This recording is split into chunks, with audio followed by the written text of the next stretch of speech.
I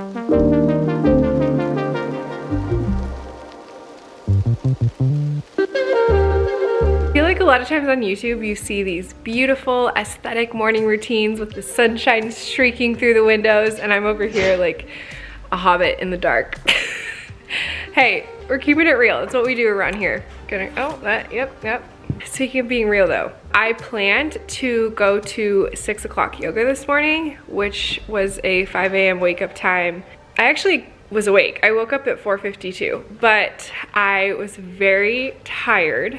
2 nights ago, I didn't sleep at all. Yesterday was rough. Last night, thankfully, I slept pretty well. I definitely do not feel recovered from getting like 3 hours 2 nights ago, but I do feel a lot better. So even though I woke up at 4:52, I knew as soon as I did, I was like, I am not going to yoga sculpt this morning. Hot, sweaty, intense HIIT yoga sculpt. Not a wise choice for my body. I need to calm down. I need to lower my cortisol levels today. I share this with you because as someone who has shared on the internet for many years about my 4:30 a.m. wake up times and my early morning routine, one of the most common questions I get is how I do it. I've always said it is not worth it if you're not getting enough sleep. It's not. Sleep is so important, guys. Like, it is truly so important, more important than food and exercise. Right now, as I'm still working through a healing season, sleep is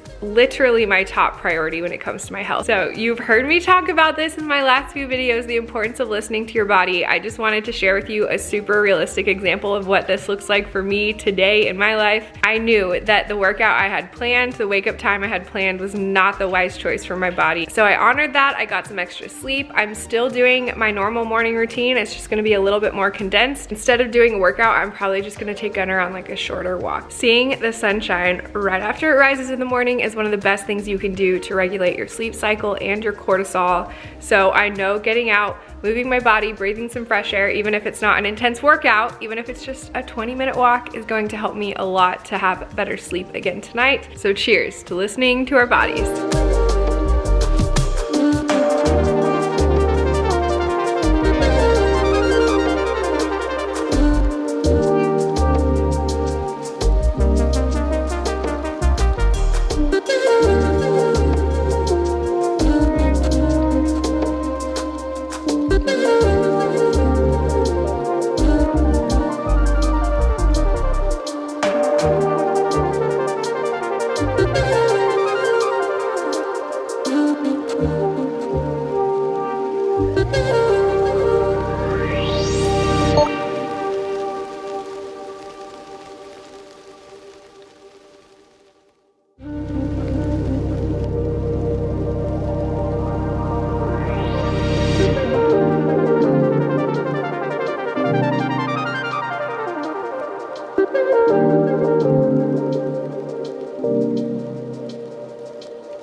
Hello.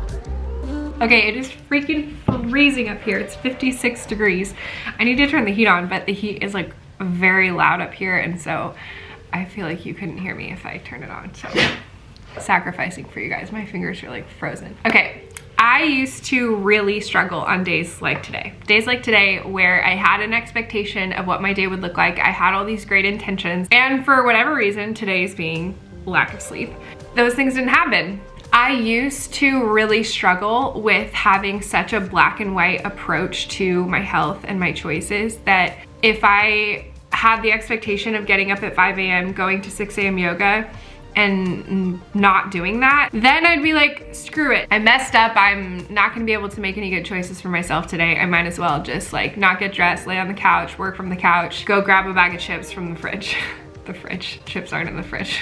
You know what I'm saying? I used to really struggle with that, and I am so proud of myself that I've come to a place where, one, I made the right choice for my body this morning. Like, the right choice was not going to yoga. The right choice was sleeping in and resting. Like, truly, that was actually the right choice for my body. And I used to operate from the belief that the hard workout was always the right choice. So that in itself is a victory. But then to not allow that to be the downfall for the rest of my day, and to practice some grace with myself and say, hey, maybe today doesn't look like what my calendar had planned on it, but that doesn't mean I have to let the rest of the day be a waste, and still make good choices for myself, and still eat breakfast, and still make my matcha and come upstairs and work. That right there is the victory of stepping away from such a black and white mentality approach to my health. I don't know, y'all will have to let me know below if this is something you've struggled with too, but I'm so proud of myself, and I think it's worth celebrating and worth acknowledging when we make this progress in these areas. Like, it's worth celebrating these moments. This is something I talk about a lot, especially if you struggle with chronic illness or you've been through any kind of healing journey. It's so easy to get defeated if we're only focused on the final end goal. Like, I got sick 4 years ago, I gained 50 pounds. If my definition of success is only losing those 50 pounds, like, the last 4 years, I would have been miserable. Who even knows if I'll actually ever get there? I shared with you in the last vlog, I'm making progress, I'm having success, I'm seeing victory, and I'm really starting to feel like I'm doing what my body needs to maybe make progress towards what I would like to look like in a healthier body, but that's not even my focus. It's not even my focus. My focus is on feeling good and supporting my body, like giving my body what it needs to function properly. That right there is wellness. That is what it means to show up for your brightest life. It's not a final destination. It's a choice. It's a daily choice. It's a lot of choices throughout your day of just choosing to show up for yourself. Just like, honestly, the fact that I went for a 27-minute walk instead of doing nothing, and I ate breakfast instead of not, like, those are wins. Those are choices of honoring my body. Y'all, Gunner is such a good dog. His one thing, he has this like weird protection about his house, and he will bark at any dog that walks by. And you don't hear him often because normally he is at the office with Cashmere. Cashmere takes Gunner to work every single day. He's like the office mascot, everyone loves him, but he's home today because Cashmere went to men's Bible study before work and didn't get a chance to come home and pick him up, so he's home with me. Anyways, I just wanted to share that with you and encourage you in that. If you struggle with that too, if you tend to have an all-in or all-out approach to your healthy choices, I just want to remind you that real wellness happens in the middle. Like, real wellness happens on the days that you don't execute this perfect routine, but on the days when you still make good choices for yourself, for your body, for what it looks like and feels like to show up for yourself, for your brightest life. I hope that's an encouragement for you. I'm gonna stop talking and actually get some work done here.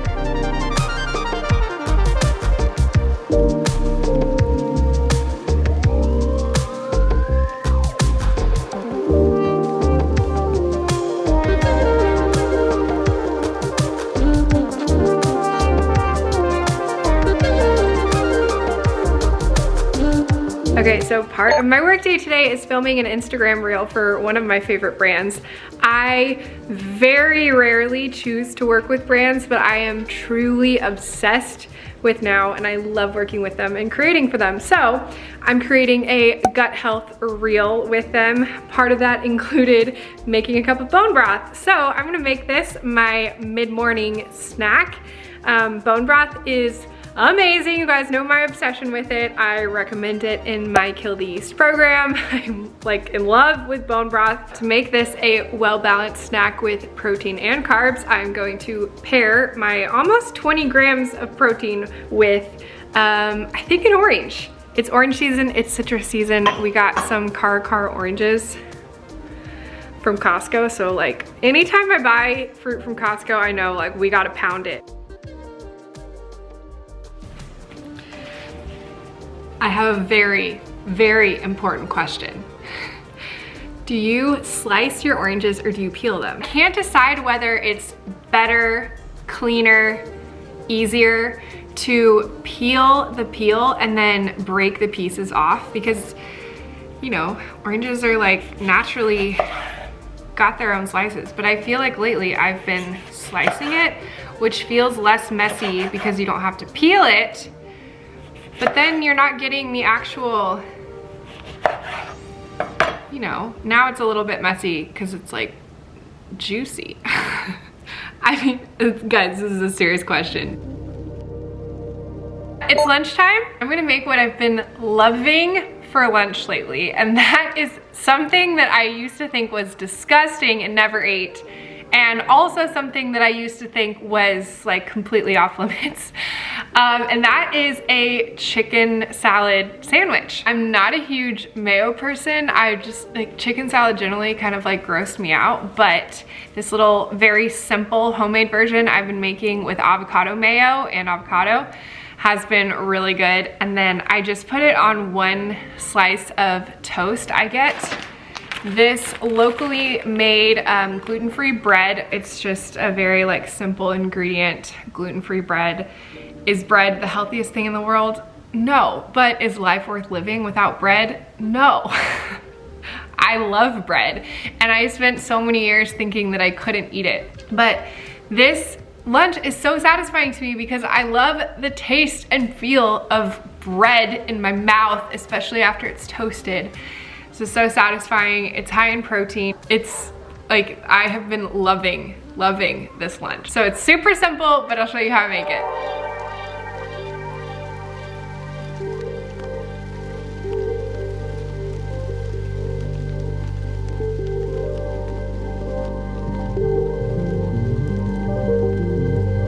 Okay, so for the actual chicken salad part, like seriously guys, this is so simple. I meal prepped this on Sunday. I just did a few chicken breasts in the crock pot with some bone broth and a little bit of salt and pepper. This Primal Kitchen avocado oil mayo is the jam. Again, I'm not typically a big mayo person, but this tastes different. It's just so much less gross and obviously way healthier because the ingredients are avocado oil, egg, vinegar, sea salt, rosemary. A little bit of spicy brown mustard. Instead of just doing a ton of mayo, I do a little mayo with avocado just so I'm getting a little bit more of the fiber instead of just the fat. And then just some salt and pepper. So I'm gonna like mix this up. I have no measurements for this. I considered actually meal prepping the whole like chicken salad, but because I'm using avocado, I didn't want the avocados to get brown throughout the week.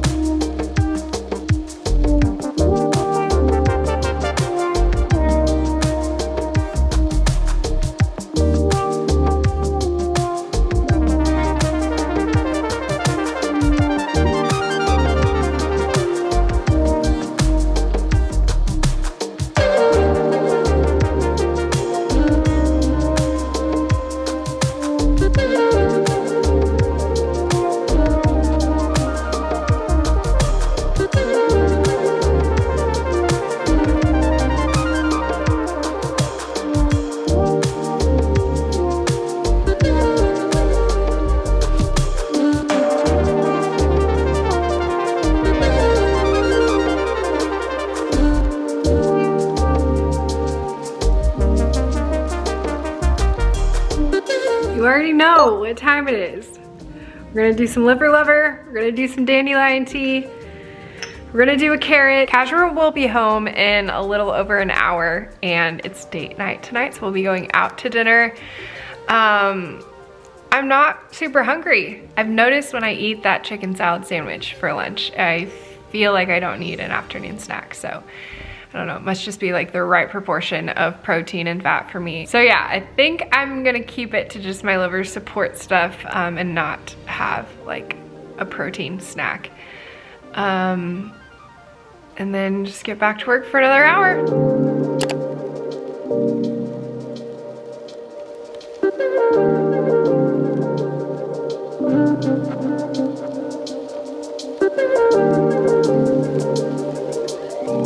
Y'all are gonna have to let me know if you want me to do a video with more detail about liver support and why I'm so focused on this right now in my health and how it's connected to our hormones and our thyroid and our adrenals. Y'all seem to be liking these what I eat in a days and just like sharing with you practically what these things look like in my life. But if you want me to also do more of the nutrition education behind why I'm making some of these choices, let me know if you'd like to see those. If you have specific questions you want me to cover, I don't know if it would be best to do like a nutrition Q&A where I just answer your questions, or if you want more like topic focused videos. I'm open. Y'all are gonna have to let me know what you want. Comment below what you want to see and what would be helpful for you guys. I am here to support you and to cheer you on. Obviously, I'm here to share my life and my journey with you, but my hope is always that you walk away feeling more empowered to make choices and changes in your own life, in your own journey. So just let me know what you want to see, how I can encourage you, what would be best, and it's coming your way.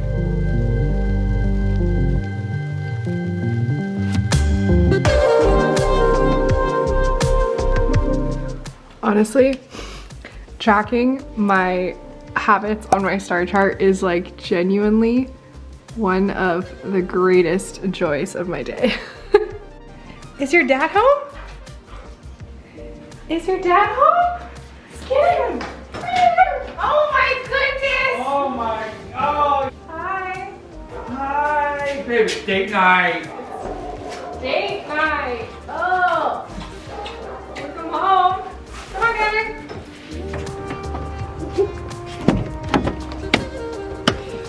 Date night! Date night!